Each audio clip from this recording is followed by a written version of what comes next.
So some of you are probably wondering why I didn't choose to use Celestion data.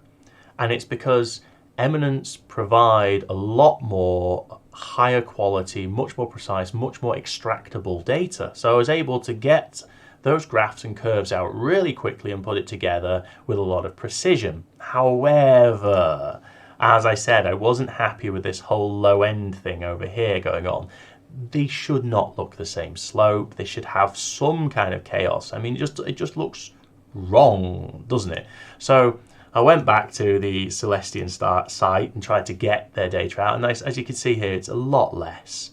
You know, it's mainly blurb about, it's like the Vintage 30 is a revealing speaker, detailed top end, complex, this sort of thing. But the actual numbers, this is it. So you get, and this tiny little, very pixelated graph. But I worked with that, copied them out, traced them by hand into Photoshop, compiled them together, and tried to turn them into something useful. So this is what I got. Now, you can see the Eminence in the background isn't a million miles off. That's the grey region I copied in. Let me swirl it around because I think it's always a bit more visible. You can see there the mids and the peaks are exactly where we'd expect them to be. But that's ridiculous. This ridiculous low end is clearly nonsense. Let's just delete that out of the way. And we can see here a few of the very popular Celestions. So we're confident in the mid and top curves. They look, again, pretty similar to what we were discussing. Complexity here, little peaks around the dips around the 1.5K, peaks around the 2.5K, sharp roll-offs here. We can see with the red one, which is a 15-inch, rolls off much sooner, exactly, but now we've got some low-end information as well.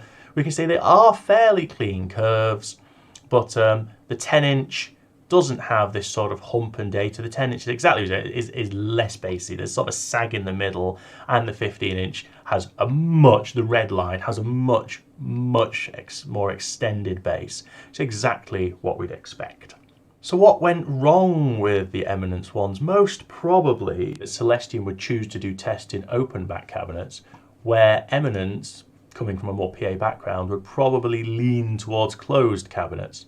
And an open backed cabinet would give a complicated low end response that trails off because the rear speaker sound actually curves around at low frequencies and interacts with front speaker sound to give certain reinforcements, certain cancellations. Where in a closed back cabinet there's no interference and the tight air suspension gives a kind of boost. So here we've got that purple being the Vintage 30 again. As we can see, it kind of goes down and it does indeed sort of have a little peak, a little trough.